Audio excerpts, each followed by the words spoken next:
Okay, good morning, everyone. It's Nick Petro at the National Weather Service in Raleigh. It's 11:30 briefing on Saturday, the 12th of December for Central North Carolina. A significant winter storm is going to affect our area, basically starting tonight and going through Monday. You could see the headline there: heavy snow, dangerous travel. Mixed precip types with ice. There'll be scattered to numerous power outages. That's looking more and more likely.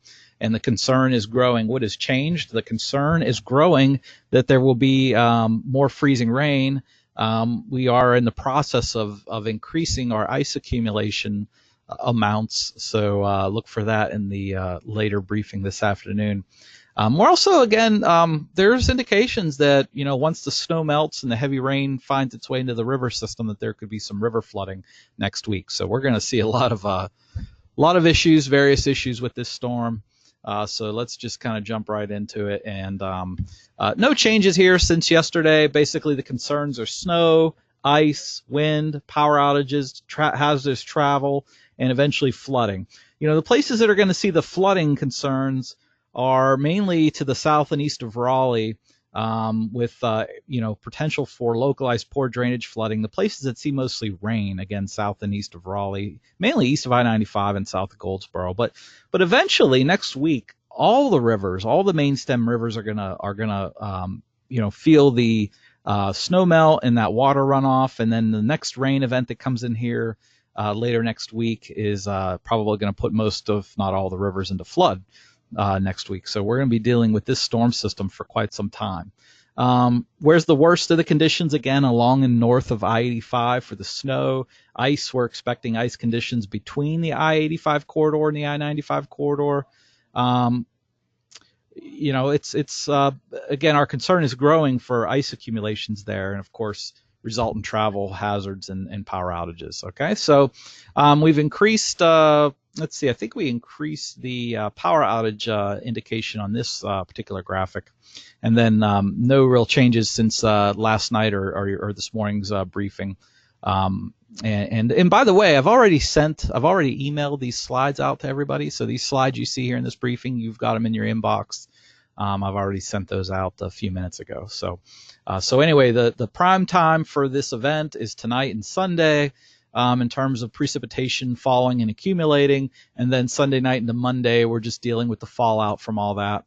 If I extended this timeline into next week, I would probably have, some increased colors and notation there indicate river flooding, but we'll deal with that as we head through later in this event. So I grabbed the screen capture of the radar at around 11 o'clock. That's in the upper left, what you're seeing there. And this is all falling as rain. You can see the temperatures there, where the rain is occurring, and temperatures in the 40s, basically lower 40s. So it's chilly. It's a cold rain, and we've got temperatures holding into the upper 30s north of that rain shield. So later today we'll see. And these are radar simulations. These graphics are radar simulations. When the green represents rain, the blue represents snow and sleet, and any pink represents freezing rain. And you can see eventually, and I think really all of central North Carolina is going to be okay during the daylight hours. So, during the daytime while it's light outside, I think we're all okay. If you have any outdoor plans this afternoon, any outdoor events, community events, I think you'll be fine. Even that initial shield of rain, I will point out that on the kind of northern edge of this shield here, a lot of that's not even hitting the ground. So this first batch you see here, as we head into the afternoon and even to the evening, a lot of that won't even hit the ground because there's so much dry air. It's going to take a while for that to hit the ground. So anyway, but as we head into the overnight hours, let me switch to the next screen. 4 a.m. Sunday, you'll see it will have changed to snow pretty much across most of central North Carolina. The only place it'll still be kind of rain will be right along the South Carolina border, and maybe the southern portions of Cumberland, Sampson County, and Point South. But we think that there'll be enough cooling of the atmosphere with the rain falling into the dry air to change it all to snow. And it's that time frame from about 4 a.m. through about 7 a.m. where the snow is falling, where it is in the form of snow, where we think there's going to be a heavy burst, a quick accumulation. So right in the middle, if you will, let me get my drawing tool back out here. So sort of right in this period, this area here, we'll see some pretty quick and rapid accumulations. And right in sort of this band, if you will, there's going to be an east-west oriented band. And in this period right here, around sunrise to 7, 8 o'clock in the morning, look for a quick burst of snow that might last an hour or so, maybe 2 hours at most, where we see probably a pretty good appreciable accumulation of snow. So, and that will lift, this whole band will lift to the north. So I apologize for the bad drawings there, but anyway, hope you can kind of get the idea. It's this period right around sunrise, 7, 8 o'clock in the morning, where places like even the northern portions of the I-95 corridor could see at least a light, modest accumulation of snow. So then, as the rest of the morning and into midday wears on, we're going to start to see warm air aloft begin to increase, and while it stays cool near the surface, so that will set up a potential freezing rain situation, generally between I-95, perhaps even US 1, west toward the I-85 corridor. So the areas you see there in the dashed line, that's the places where there's the greatest uncertainty, because we're going to see precipitation type changeovers. And again, we've been advertising this area again between I-95 and I-85, that corridor in between there. And again, just so people can understand, here's I-95 corridor. Here's the I-85 corridor. North of the I-85 corridor, it's cold enough for all snow. The heaviest snow will occur along and north of 85. It's the area between these two yellow lines, or the area you have circled there, that's going to be probably, I would say, the southern US 1 corridor over to the central northern I-95 corridor. It's that area in between there where there could be mixed precipitation types going back and forth from snow to freezing rain, maybe some sleet mixing in. Eventually, I think there'll be enough warm air aloft coming in where it'll be mostly freezing rain, and that's why we're concerned that we may need to increase the freezing rain accumulation amounts in this dashed area. Okay, but particularly the southern half of that dashed area, and particularly along from US 1 west to I-85. So if you're east of I-95, south of Goldsboro, I think you're in pretty decent shape. Mostly rain, all rain in that area. And there's still some uncertainty as to how far west the actual just plain rain line makes it. Okay, so it's possible we could see just everything go to all rain, and surface temperatures get up to about maybe 33, 34, maybe as far west as the US 1 corridor. So again, this is no different than many of the past winter storms where, once you get north of 85, it's all snow, heavy snow. Once you get east of I-95 in the southeast part of the state, it's all rain. It's always that area in between that's always the challenge. So our amounts are challenging, and that's why you'll see changes to the forecast really right up until it's happening, because that's the challenge. And then as we head into Sunday evening and early Monday morning, precip amounts generally lighten up. And with the warm air aloft, we're probably looking at either light mixed precipitation, or maybe a mixture of freezing drizzle and even just rain, maybe from, say, Raleigh south and east. So, but the point is that whatever falls from the sky Sunday evening, Monday morning is going to be light. So not really expecting heavy precipitations of any type, really, once we get into those latter periods. All right. So that's how we think it's going to play out with timing. What about the amounts? Again, this is the challenge. So, we're doing these probabilistic snow amounts now. I'm sure everybody's pretty well familiar with what we mean by that. But, the map you see down here in the lower left, this is we're nearly 100% certain that you're going to see at least this much snow, at least. So folks in the Triad, if you're in Greensboro, Winston-Salem, High Point, maybe even Lexington, you could pretty much take it to the bank that you're going to see at least 5, 6, 7 inches of snow or more. If you're up in Roxborough, you can pretty much take it to the bank that you're going to see 3, maybe 4 inches of snow. Even Burlington, northern half of Orange County, northern portions of Durham County, you're going to see, a couple inches of snow. That's a lock. That's a guaranteed. Okay. Now the areas you see in this lower left map with zeros doesn't necessarily mean you're not going to get any snow. It just means that, the models show, there are a lot of models that show no snow occurring in there. Okay. Now the map in the middle shows our most likely amounts. This is the area. These are the amounts that we feel most confident about. But even at that, even though these are our amounts we feel most confident, we still are uncertain, though, about that area again. I know I'm starting to probably sound like a broken record now, but between I-95 and the I-85 corridor, this area, this dashed area particularly, is where we have the least confidence in terms of how much, because, if it's more in the rain, more in the way of freezing rain, that cuts down on snow amounts. But even if it is more in the way of freezing rain, you're still going to have impacts. So I think the area there in the dashed line area, you're still going to have some, if you're in that zone, you're still going to have some substantial impacts, because if it's less snow and more freezing rain, well, you're going to have more ice accumulation. You're going to have more down trees and power lines. You're going to have more power outages.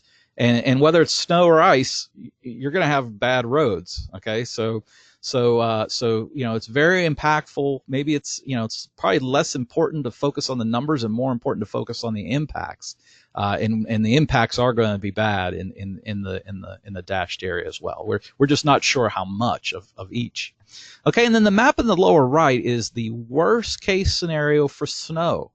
If it turned, if the cold air prevailed and it stayed snow longer, that's the high end amounts that you could potentially see. All right. So that's what's up with that particular slide and that page. All right. What about the freezing rain amounts? This map shows how much freezing rain we expect, and we're actually in the process of increasing these amounts. The briefing update we send out, the PowerPoint slides we send out at 4:30, 5 o'clock later today, we'll have the updated ice amounts, but we're in the process of increasing these amounts, so stay tuned for that. It's going to be windy. I mean, we've been advertising that. Certainly, I mean, even if the wind wasn't there, the heavy wet snow, the ice accumulations are going to bring down trees and power lines. You add some wind to that, and it makes it all much worse. So I think, these storms always end up producing a lot of power outages, and this storm will be no different. All right, and then the last thing, if everything I shared so far isn't bad enough, we got to add the potential for river flooding later next week. These are our official river forecasts. Do not capture these events, so we have to turn to our ensemble river simulations that run out a week into the future. And what this is showing, let me see if I can explain this. But there's, like, for instance, the parts of the state that stay all rain, like Sampson County, for example, the eastern half of Cumberland County, southern Wayne, and points south and east, you will have potential issues with flooding sooner. So, for example, the Neuse River at Goldsboro, where there's a better chance for more rain, there's indications here that there could be, we could see the Neuse River go into flood early next week. Okay. And then the same thing that the Little River at Manchester, there's several ensemble members here that show, river going into minor flooding, right? That's due to the rain that's going to fall this weekend with this storm. But you'll notice as we get later into next week, the 14th, what is that, next Friday, I think? Look at these numbers just skyrocketing here. And you can see that symbol, you can see that hint there on the Tar River at Tarboro. I just randomly picked a couple, but they all show it. Even the Little River at Manchester shows the river levels starting to turn the corner and head up late next week. And what that is suggesting is that later next week, when the melted snow from the upper basins, all that heavy snow that falls in the upper basins, once that all melts and finds its way into the main stem river system, then that's all going to be coming down the rivers and heading to the southeast. And you add to that, we are expecting another rain event, a moderate to heavy rain event late next week. When you combine the rain with late next week's storm system combined with melted snow, we're going to be dealing with river flooding,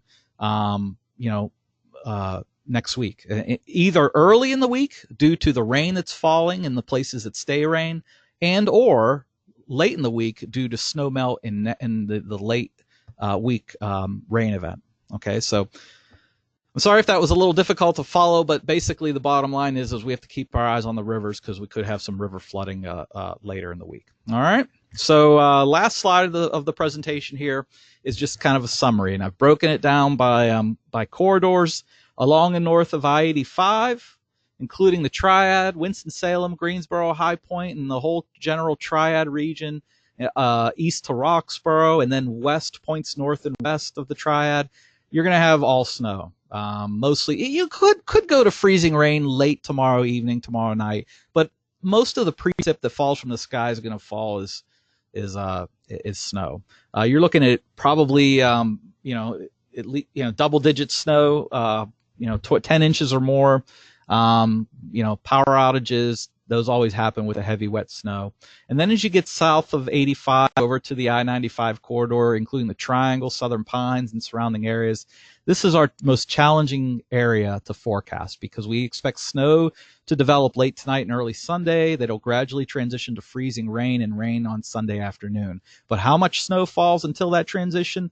Right now, our best shot is about 2 to 4 inches of snow, and then once it changes to freezing rain, maybe a quarter inch of ice.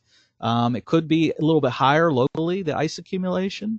So when you combine that with some gusty winds, there will be, highlighted word will be, scattered to numerous down trees and power lines and prolonged power outages. And finally, the southeast part of central North Carolina, we're talking the I-95 corridor, Fayetteville, maybe over to Rocky Mountain points south and east, mostly rain after. Even Fayetteville and Rocky Mount, you're going to see a little burst of snow at the onset overnight, late tonight. But probably shortly after sunrise, you're going to go over to rain. And then, maybe an inch of snow accumulation, before it changes the rain. But I think once you get to the afternoon Sunday, that area again, east of I-95, south of Goldsboro, any snow that has fallen in the early morning will be probably washed away by rain. Okay, so you still might see some snow, but you're going to have the least amount of it, and it'll probably get all washed away by Sunday afternoon. All right, and then otherwise we're keeping an eye on potential for river flooding next week. So that's our briefing. As I said, I've already emailed these slides out. You already have them in your inbox. We'll make sure they're updated with those new ice graphics by 6 p.m. today. We'll do another webinar tomorrow at 11:30. I'll probably add a late afternoon webinar tomorrow. I know the school systems were asking for that, so we may do 2 webinars tomorrow. But anyway, and of course this presentation has been recorded. We'll get that to YouTube here and shortly.